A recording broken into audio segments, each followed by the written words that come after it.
Hello student, good morning. Electricity chapter में आप लोगों का मैंने 24 क्वेश्चन तक बताया था। 25 नंबर क्वेश्चन तक 26 क्वेश्चन में गिवन है कि एक कॉपर वायर है जिसका डायमीटर 0.5 mm है। ठीक है, आपको ये गिवन है कि कॉपर वायर जिसका डायमीटर 0.5 mm। निश्चित तौर पर अगर इसको मीटर में कन्वर्ट करोगे तो 0.5 बाय 1000 दैट इज 0.0005 मीटर। ठीक है, ये डायमीटर हो गया बच्चे। तो आपको गिवन है कि एक कॉपर वायर है जिसका डायमीटर 0.5 mm है एंड रजिस्टिविटी जिसका सिंबल रो होता है, वह 1.6 × 10⁻⁻8 ओम मीटर। तो रजिस्टिविटी गिवन है 1.6 10⁻⁻8 ओम metre. What will be the length of this wire to make its resistance 10 ohm? कह रहा है कि रेजिस्टेंस 10 ओम होना चाहिए। रेजिस्टेंस 10 ओम के लिए इस कॉपर वायर का लेंथ क्या होगा? आपको पता है कि R equal rho L by A. आपको पता है कि R equal rho L by A. Therefore, length of copper wire equal लिख सकते हैं आर ए बाय रो। तो आर है 10 ओम बच्चे। एरिया ऑफ क्रॉस सेक्शन, आपको पता है कि एरिया ऑफ क्रॉस सेक्शन यानी कि वायर का क्रॉस सेक्शनल एरिया क्या होगा? Pi R square. Okay student, तो वायर का cross sectional area pi R square. तो पाई की जगह आप यूज करोगे, मैं लिख दे रहा हूं पाई आर स्क्वायर। ठीक है, एक जगह रो का वैल्यू कितना है वो ले लो, 1.6 × 10⁻⁻8। ठीक है, अब आप इसको फिर आगे सॉल्व करो, इससे length of the copper wire हो जाएगा। उम्मीद करते हैं इसको मैं मिटा रहा हूं, आप सारे बच्चे को समझ में आ गया होगा। अब यहां पर देखो बच्चे,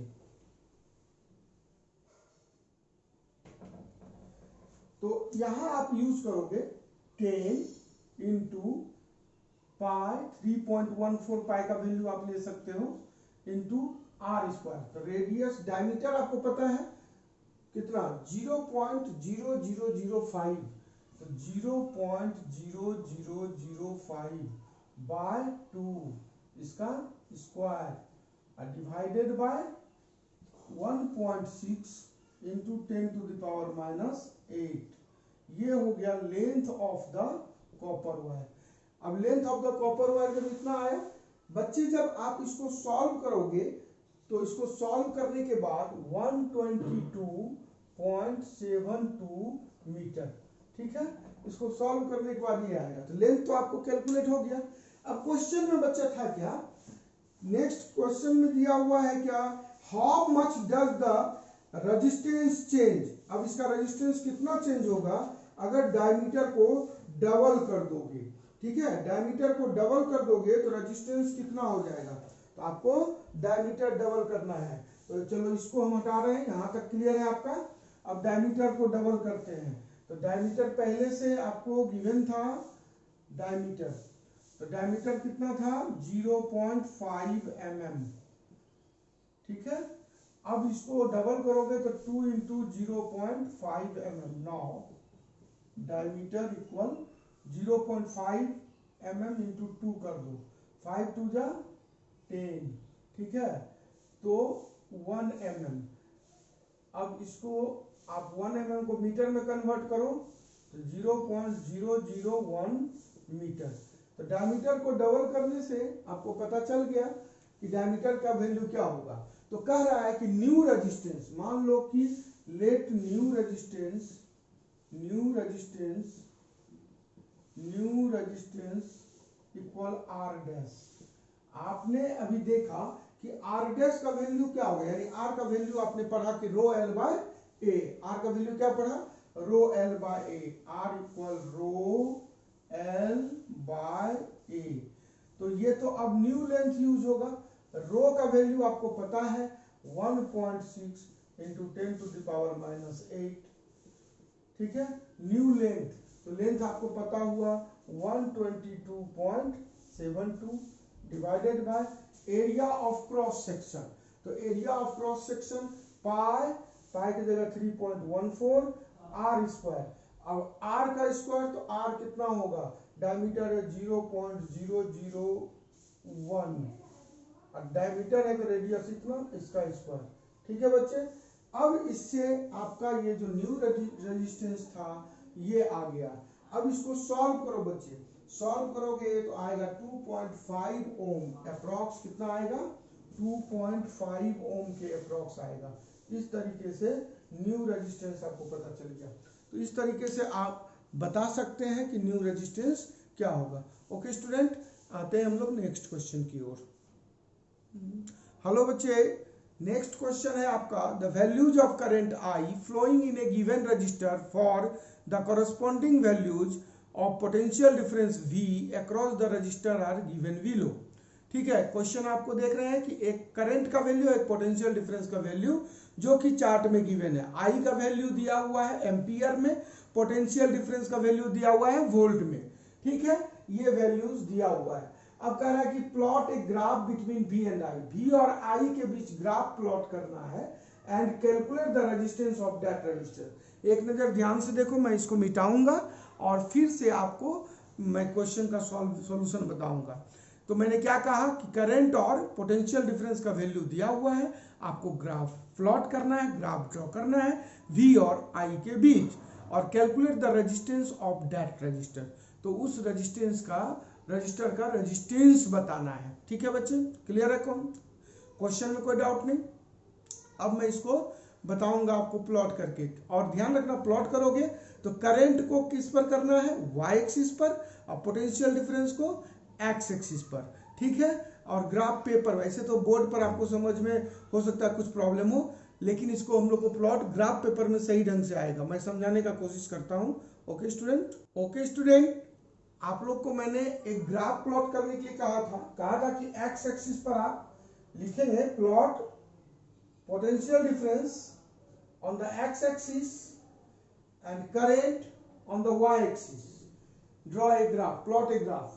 ठीक है, जिसमें कि x एक्सिस पर पोटेंशियल डिफरेंस 2 4 6 करके 2 2 करके ले लिया है, 2 4 6 8, यानी यहां से यहां तक देखो, यहाँ होगा 0, 0.1, 0.2, 0.3, 0.4, 0.5, 0.6, 0.7, 0.8, 0.9 और फिर यहाँ 2, फिर 2.1, 2.2, 2.3, 2.4, 2.5, 2.6, 2.7, 2.8, 2.9 और यहाँ फिर इस तरीके से मैंने क्या किया कि 2 करके लिया है। ठीक है, तो 2 करके लिया है, तो यहाँ पर आप निश्चित है कि ये बीच वाला पार्ट जो होगा वो 3 होगा, यहाँ पर 4 6 है तो ये 5 होगा, ये यहाँ पर 6 8 है तो ये 7 होगा। आप समझ गए होंगे बच्चे मैंने क्या कहा। तो ग्राफ, क्योंकि आप देखो कि मैंने चार्ट भी नीचे दिया हुआ है, चार्ट में पोटेंशियल डिफरेंस का मैक्सिमम वैल्यू 13.2 है, इस कारण से मैंने 14 तक लिया, और करंट का मैक्सिमम वैल्यू 4 है, तो आप 5 तक भी ले सकते हो, 6 तक भी, कोई दिक्कत नहीं है। ठीक है, अब हमको क्या है कि 0.5 है, सबसे पहला है 0.5, तो 0.5 क्या है, करंट का वैल्यू, और पोटेंशियल डिफरेंस कितना है 1.6। तो देखिए बच्चे, यहां पर 1.6 है, तो 1 कहां तक आएगा बच्चे, निश्चित तौर पर यहां तक 1.6 है, तो बीचों बीच आइए 5, हल्का ऊपर आगे बढ़िए। ठीक है, और इधर है 0.5 यहाँ आएगा, तो ग्राफ मोटा मोटी आना चाहिए आपको, ग्राफ का फर्स्ट पॉइंट ये होगा। ठीक है, यानी कि 1 पॉइंट, ध्यान दो, आप लोगों को दिख रहा होगा बोर्ड पर। ठीक है, मैं जरा सा और डीप कर रहा हूं, आप देखो। ठीक है, यहां पर 1.6 और 0.5। दूसरा भी एक्स एक्सिस पर 3.4 है, चलो 3 यहाँ है बच्चे, तो 3.4 लेना होगा, तो यहाँ 3.5 होगा, तो 3.4 जरा सा पहले आएगा, और यहाँ पर 1 है, तो 3.4 और 1, चलिए 3.4 और यहाँ 1 है। ठीक है, ये हो गया दूसरा पॉइंट, आपको समझ में आ रहा होगा, 3.4 और 1। ठीक है, तीसरा पॉइंट 6.7 है बच्चे, तो 6.7 आएगा, 6.76, ये हो गया आपका 7, और ये 7 और ये 8, तो 6.7 अप्रॉक्स यहाँ आना चाहिए बच्चे, आप देखिए अप्रोक्स इसके सामने आना चाहिए, ठीक है। और 6.7 है और उसके ऊपर आपको कितना जाना है बच्चे 2, तो 6.7 को यहां पर लाइए आप 2, अप्रोक्स हम कह सकते हैं इस आसपास में। वो अगर ग्राफ पेपर रहेगा तो आपका एक्यूरेट आएगा, हो सकता है यहाँ ऊपर भी हो जाए, तो ध्यान रखना है आपको। ये जरा सा यहाँ आ गया, यहाँ आना चाहिए पॉइंट यहाँ आना चाहिए, ठीक है। इस तरीके से नेक्स्ट जो आपका है 6.7 और 2 आया, ठीक है। नेक्स्ट है 10.2 और 3, तो 10.2 10 ये हो गया बच्चे, 11 ये हो गया, ठीक है। यहाँ 11 तो 10.2 है, तो 10.2 अप्रोक्स यहाँ आएगा और 3 है तो 3 आइए इसके ऊपर, अप्रोक्स यहाँ आ रहा है। एक्यूरेट लाइन जो होगा, आप जानते हैं कि वी आई का ग्राफ स्ट्रेट लाइन होता है, हो सकता है हल्का आपको कर्व लगे लेकिन स्ट्रेट लाइन होगा। आप जब भी स्केल से पेंसिल से ग्राफ पेपर पर प्लॉट करेंगे तो बिल्कुल स्ट्रेट लाइन जाएगा। 10.2 और 3 था। नेक्स्ट है 13.2 और 4, तो 13.2 तो 13 तो यहाँ हो गया बच्चे, तो 13.2 अप्रोक्स यहाँ और 4 है, तो ले लो 4 कहाँ जा रहा है, उम्मीद है कि इस आसपास आना चाहिए, ठीक है बच्चे। यहाँ अब इसका ग्राफ ड्रॉ करते हैं, तो ग्राफ ड्रॉ करो बच्चे। तो ग्राफ मैंने ड्रॉ कर दिया, ठीक है। जब ग्राफ मैंने ड्रॉ कर दिया तो आप देखोगे कि पहला जो था वो कितना था 1 और 1.6, तो 1.6 और 1, चलिए यहां से 1.6 था ये, ठीक है। 1 और 1.6 था। दूसरा जो था आपका 1 के बाद 0.5 था, सॉरी 0.5, 1 और 3.4 था, 1 और 3.4 अप्रोक्स यहाँ परपेंडिकुलर, इसकी जरूरत नहीं भी है, छोड़ भी सकते हैं आप। तो यहाँ से एक परपेंडिकुलर ड्रॉ कर दिए। नेक्स्ट परपेंडिकुलर ड्रॉ आप कर सकते हो 6.7 है, तो 6.7 अप्रोक्स यहाँ है और 2 है, तो यहाँ से लेकर के आप परपेंडिकुलर ड्रॉ कर सकते हो, ठीक है। नेक्स्ट जो है आपका, आप देख सकते हो नेक्स्ट जो है आपका 10.2 और 3 है, 10.2 यहाँ और 3, ठीक है बच्चे। इस तरीके से आप देख लिए। अब यहां से मान लो कि इसके पैरेलल एक लाइन ड्रॉ कर दो, फिर इसके भी पैरेलल एक लाइन ड्रॉ कर दो, ठीक है। इस तरीके से आपने देखा, मैं फिर मिटा रहा हूं आपको बताने के लिए। सबसे पहले तो मैं इसमें आप क्लियर हो गया होगा कि यहां से यहां तक का पॉइंट देख लो, ये 3 है, ये डिस्टेंस कितना है बच्चे, ये वाला डिस्टेंस 3 है, ठीक है, जो करंट का वैल्यू है, ठीक। ये वाला डिस्टेंस 3 है जो करंट का वैल्यू है, और ये वाला जो डिस्टेंस है बच्चे यहां से यहां तक, ये आपको पता है कितना है 1 है, ये भी करंट का वैल्यू है। तो निश्चित तौर पर यहां से लेकर के यहां तक का वैल्यू कितना होगा 3 - 1 यानी 2 एम्पियर।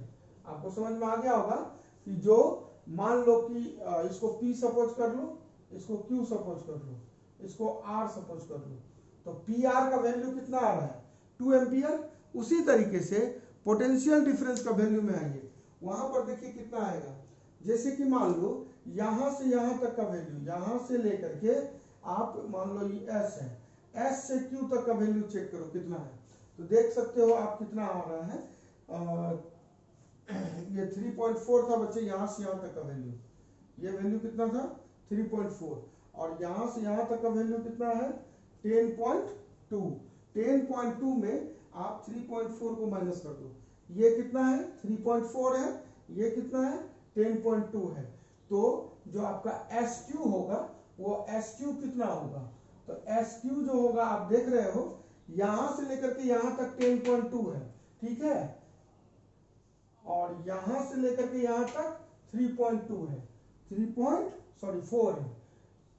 तो आप इसको माइनस कर दो, 12 में से 2 8 हुआ, और यहाँ 9 में से 3, तो 9 में से 3 घटेगा तो 6.8 और ये वोल्ट 6.8 वोल्ट एस क्यू का वैल्यू आ गया।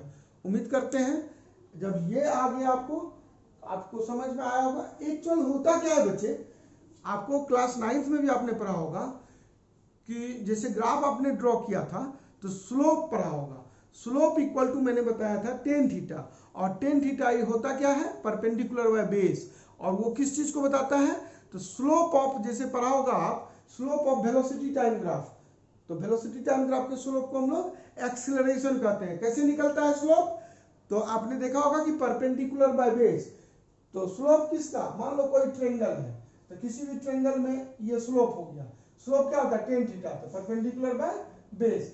उसी तरह से वहां पर क्या चीज था, तो उसी तरह से आई और भी, जैसे वहां पर था वेलोसिटी और टाइम का ग्राफ, तो इसका स्लोप जो होता है एक्सीलरेशन को बताता है, स्पीड और टाइम का ग्राफ इसका स्लोप जो है एक्सीलरेशन को बताता है। लेकिन जब पढ़ा होगा डिस्टेंस और टाइम का ग्राफ, तो इसका स्लोप जो है वो स्पीड को बताता है। उसी तरीके से करंट और पोटेंशियल डिफरेंस, इन दोनों का जो स्लोप होगा वो रेजिस्टेंस को बताएगा। करंट और पोटेंशियल डिफरेंस का जो स्लोप होगा, आपने ओम्स लॉ में क्या पढ़ा, V इक्वल आई आर, ठीक है, तो I इक्वल क्या पढ़ा, V by R, I equal क्या पढ़ा आपने, V बाय आर, और R इक्वल क्या पढ़ा, R equal V by I, तो R इक्वल आपने पढ़ा V बाय आई। जब R इक्वल हमने क्या पढ़ा, V बाय आई, तो इस तरीके से स्लोप जो हम लोग निकालते हैं बच्चे, तो स्लोप जो होता है वो रेजिस्टेंस को शो करता है। तो हम लोग स्लोप इक्वल लिखेंगे कि slope of the line gives the value of resistance. तो स्लोप इक्वल टू हम लोग लिख सकते हैं BC, मान लो PR, अब बाय क्या, तो आप लिख सकते हैं PR बाय ये जो आपका ट्रेंगल है उसमें आप लिख सकते हो ये आपका PR स्लोप जो होगा, और बाय यहां से यहां तक ये वाला वैल्यू, तो PR बाय ये वैल्यू, यहां तो नेमिंग नहीं किया है आपने, तो यहां नेमिंग कर दो SQ मान लो T, तो PR बाय TR ये हो जाएगा स्लोप। तो स्लोप क्या होगा बच्चे, तो स्लोप जो होगा, स्लोप बताएगा, slope gives the resistance, slope बताएगा PR बाय TR। अब PR कितना है 2 और TR कितना है, तो TR आपने देखा, TR मैंने कैलकुलेट किया था 6.8, 2 बाय 6.8। इस तरीके से PR बाय TR आप कैलकुलेट कर सकते हो, तो PR बाय TR कितना आएगा 6.8 से आएगा, ठीक है। तो इस तरीके से स्लोप हम लोग कैलकुलेट कर सकते हैं। चलो स्लोप इक्वल, एक मिनट बच्चे मैं स्लोप इक्वल बता रहा हूं। तो बच्चे स्लोप इक्वल, स्लोप जो है, स्लोप इक्वल होता क्या है 1 बाय रेजिस्टेंस, ठीक है, और 1 बाय, तो स्लोप इक्वल क्या होगा 1 बाय रेजिस्टेंस, R को यहां ले आओ, तो R equal 1 by slope. Slope क्या होता है बच्चे 1 बाय परपेंडिकुलर, तो मैंने बताया था PR परपेंडिकुलर था और TR जो है बेस था, तो 1 बाय PR और TR पलट के ऊपर, तो ओवरऑल क्या हुआ, TR कितना था बच्चे, आप देखोगे TR 6.8 और PR कितना है 2, तो इस तरीके से 3.4, तो रेजिस्टेंस का वैल्यू आ रहा है 3.4। यहां मैंने बताया स्लोप एक्चुअल होता क्या है, रेजिस्टेंस का इनवर्सली प्रोपोर्शनल, ठीक है। इस तरीके से हम लोग रेजिस्टेंस को कैलकुलेट कर सकते हैं ग्राफिकल मेथड से। ओके स्टूडेंट, चलिए आते हैं नेक्स्ट क्वेश्चन में। तो बच्चे नेक्स्ट क्वेश्चन को हमको बताने की जरूरत नहीं है कि एक 12 वोल्ट बैटरी है जिसको कनेक्ट किया गया है रजिस्टर से, there is a current of 0.5 milliampere, current कितना है तो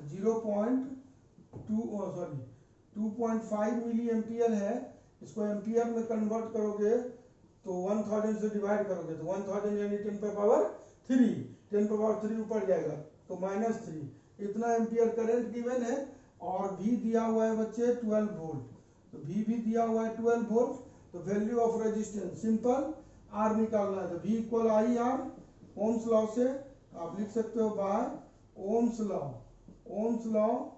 तो ओम्स लॉ से R equal V V by I हो जाएगा तो 12 बाय आई कितना 2.5 इंटू 3.10 टू द पावर -3। तो इस तरीके से ये पॉइंट हटा सकते हैं आप, हटा दो। अब इसको ऊपर ले जाओ, 25 से देखो कटा के, 25 चौके 100, 25 अठे 200, 10 पर पावर -3 ऊपर गया +3, यानी कि 4800 ओम। अब चूंकि बहुत ज्यादा है तो 1000 ओम में 1 किलो ओम होता है, तो आप किलो ओम में कन्वर्ट कर सकते हैं 4.8 किलो ओम। सिंपल क्वेश्चन था, आपको मैंने फिर एक बार बता दिया। आई गिवन है, वी गिवन है, ओम्स लॉ अप्लाई करो। ओम्स लॉ से R equal V by I, R का वैल्यू V का वैल्यू 120 वोल्ट और I का वैल्यू 2.5 मिली एम्पियर था, उसको अपने एम्पियर में कन्वर्ट किया। 20.5 पॉइंट हटा दिया अपने, तो 120 बाई 25, 25 से 120 में डिवाइड करो 4.8, 10 टू द पावर -3 को आप ऊपर ले जाओ 10 टू द पावर +3, इस तरह से मल्टीप्लाई करोगे 4800 ओम, दैट इज 4.8 किलो ओम। इस तरीके से 28 नंबर क्वेश्चन बहुत ही सिंपल था। चलिए आते हैं नेक्स्ट क्वेश्चन। तो बच्चे नेक्स्ट क्वेश्चन है, a battery of 9 volt is connected in series with register 0.2, 0.3, 0.4, 0.5 and 12 ohm respectively। तो बच्चे आपको पता है कि ये सीरीज में कनेक्शन है, और मैंने बताया था कि सीरीज में मान लो 0.2 है, 0.3 है, 0.4 है, 0.5 है या 12 ओम का रजिस्टर, ये डिफरेंट रजिस्टर है। अब इसको सीरीज में अगर कनेक्ट करोगे तो आपको पता है कि सीरीज में जब भी कनेक्ट करते हो तो आपको पता है कि करंट का डिवीजन इसमें होता है क्या? बिल्कुल नहीं, सारे में सेम करंट जाता है।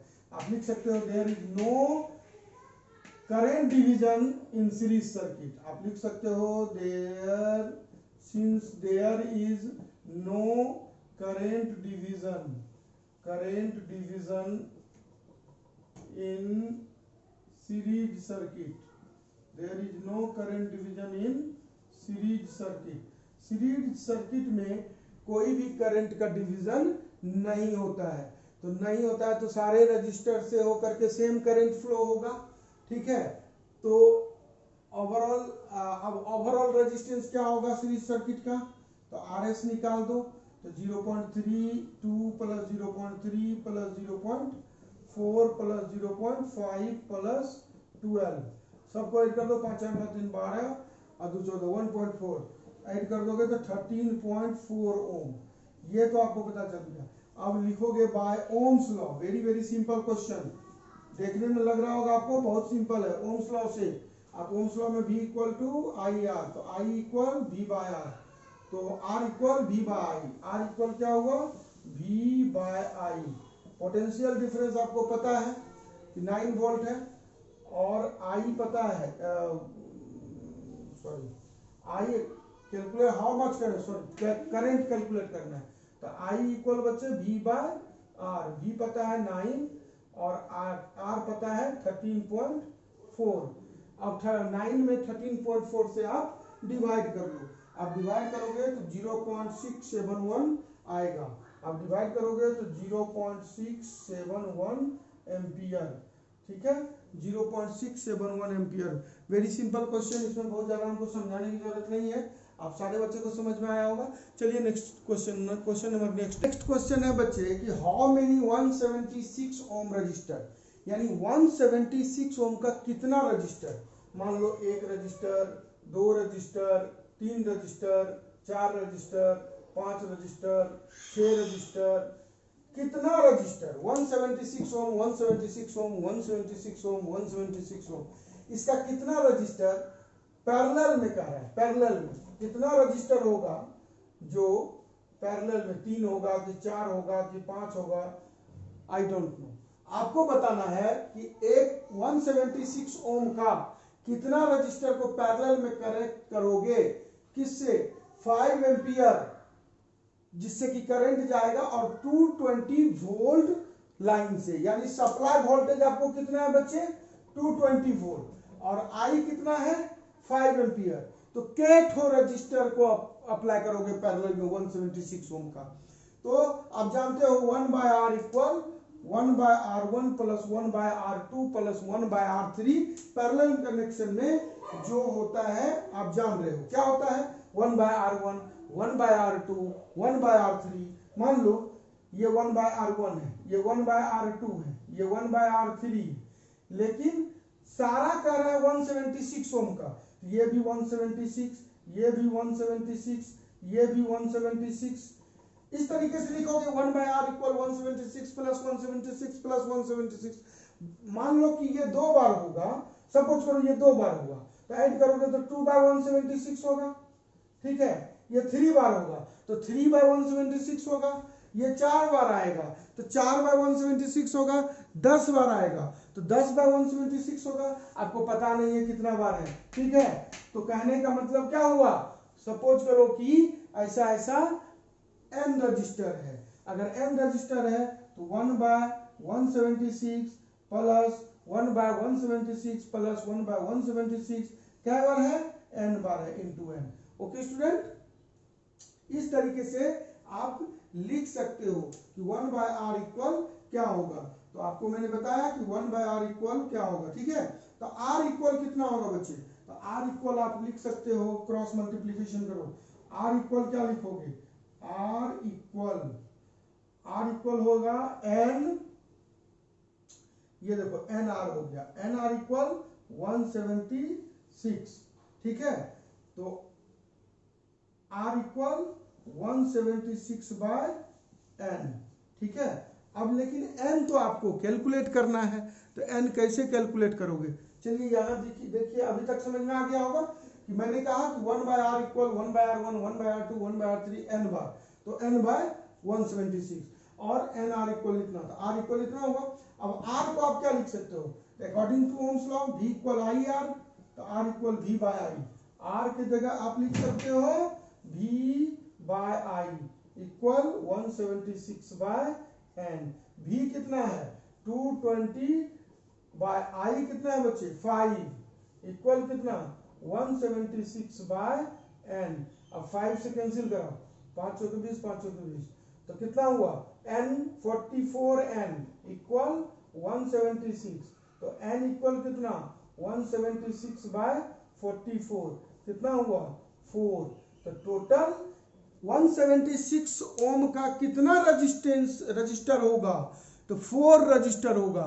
उम्मीद करते हैं आप सारे बच्चों को क्लियर हुआ होगा। ऐसे ये बहुत वेरी वेरी इंपॉर्टेंट क्वेश्चन है, 2 मार्क्स में होता है या 3 मार्क्स में, तो इस तरीके से सॉल्व करना होगा। और अगर ये क्वेश्चन 1 मार्क में होगा तो आप भरवली भी सॉल्व कर सकते हो। उम्मीद करते हैं आपको ये क्लास समझ में आया होगा, ठीक है बच्चे, ये क्लास आपको समझ में आया होगा। अब आपको नेक्स्ट क्लास जो लास्ट इलेक्ट्रिसिटी का क्लास होगा क्वेश्चन आंसर का मैं दूंगा। आज के लिए इतना ही बच्चे, चलिए thank you, have a nice day.